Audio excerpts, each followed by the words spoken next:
What's good, everybody? Back with another Fair Shake review. And this time, we're going to be talking about Lil Nas X's Montero.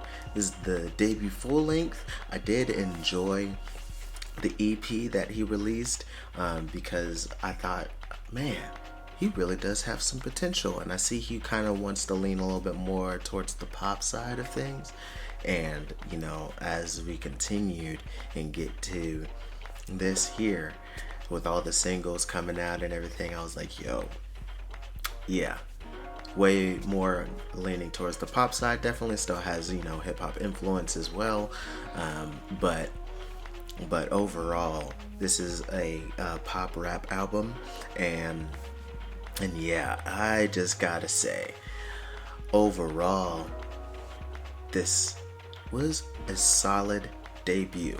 As we going through this, we get Montero, Call Me By Your Name. It's, as we know, as it came out, very catchy feel. Call me by your name. It's just like, yeah, I like that. And the story progression throughout the lyrics really just kind of show how more desperate he's getting for this person's love, and it is just really, really well crafted. A really well crafted single to get everything going for this release. Then this next track, Dead Right Now, the story here is also very clearly told, and I think that second verse highlight was really the choir with like the hallelujah, and then it even got to bringing back the choir in the third third part of the song as well. I thought that was a really nice touch to it, and it was a good song, one that I'll be adding to the playlist. Then Industry Baby, the other single he decided to drop with Jack Harlow. Perfect banger for that, and Jack just comes through with the solid flow, with a couple good lines in there as well. But yeah, definitely some top tier pop rap writing in that one. Then the next track, That's What I Want, is a really catchy pop tune and has a really kind of easy to shout chorus. It just makes you want to sing along. It's just that kind of feel of a song. Then the Art of Realization is just a nice little quick transition into Scoop with Doja Cat, which is also another really solid pop rap tune.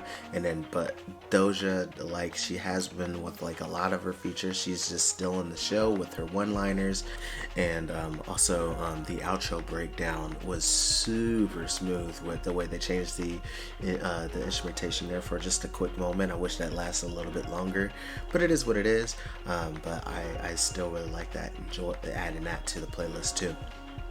Then One of Me is one of those songs that really kind of put the haters' words into a song, and I thought it was a nice little pop tune that really just was just kind of like a stab back at what, hey, this is what you haters sound like, and you want me to be you're just jealous, and then Elton John just adds some really nice pretty embellishments towards the end of the song, but for me it's not quite an instant repeatable song. Then we get into Lost in the Citadel, where I really noticed that Lil Nas X really understands that pop rock kind of sound. It feels very natural in this kind of sound of music, and I think that the lyrics really express that true longing for love, that him really wanting to have that relationship that he is having a hard time finding. Then we got Dollar Sign Slime with Meg Thee Stallion, and boy, this here shows some of the hardest delivery of braggadocio that Lil Nas X has ever put to wax. I feel he really has a bit of charisma with it, and Megan also comes through the way she usually does with the hard flows and the confidence, and I think they matched energy really well.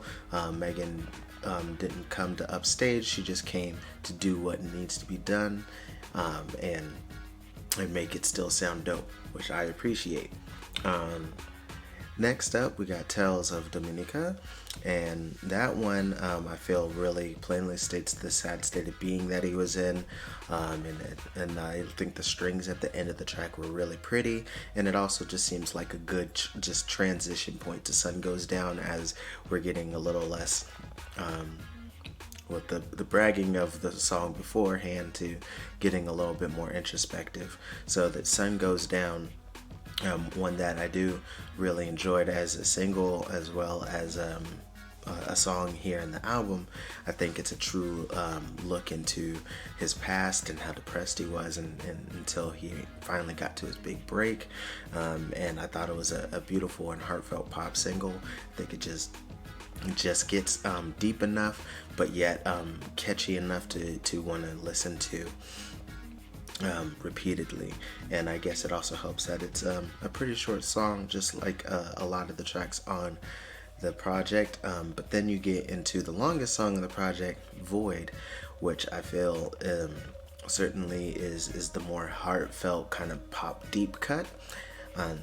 Like it was made to be that deep cut of the album, and I like the driving drums that are spread throughout the track, and talking about his struggles with the industry and his love life in this.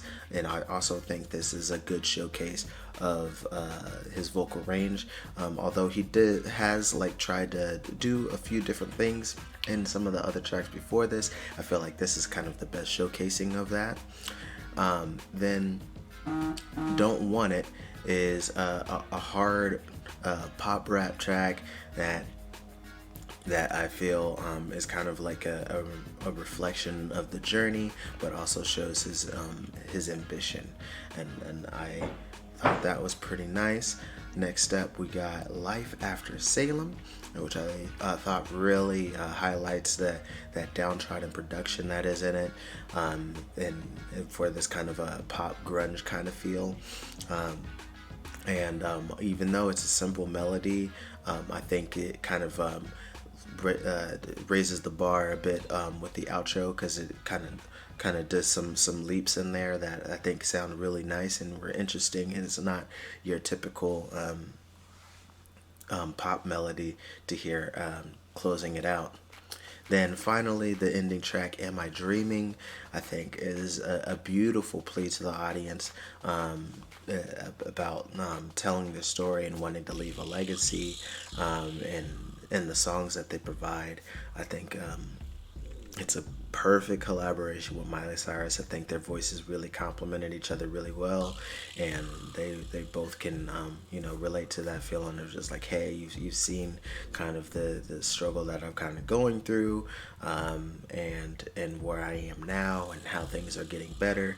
I hope that these songs and what I give to you is something that you can remember me by, and don't forget me. I think it was a really, really solid end to the project, and like I mentioned before, I just think this is an extremely solid full-length debut, and it does lean a little bit more towards the pop side than the rap side, but I think it expressed his story very well, even if the writing isn't necessarily super clever or technically rich. It's still something that you could kind of get behind, because it's very authentic, and he also has a great ear for beats and melodies to sing. Making it very easy to sing along to most of the songs that are on here, and that sincerity also is just something that you can't fake, and that's something that draws a lot of people to him as a person as well as to the music. So I really, really enjoyed this, even though it's not a project that I will return to most of the songs. I still ended up with almost half that I will be putting on the playlist to listen to on a regular basis. But I want to know what you guys think. So please leave that in the comment section below. I'd be elated to see what other people are thinking of the album, because I held back this long from hearing what other people thought so far. And if you enjoyed this review, you can hit the like button. You can subscribe for more reactions and reviews. And then also, if you'd like to help support your boy, I also have a Patreon, and that is going to be in the description box. Or you could just go to patreon.com/splitmaster5 to get extra content, some behind the scenes stuff, and some extra reactions that I post almost daily. So yeah, and thank you to the patrons that I already have there. But that's going to be all for today. So until next time, much love, peace.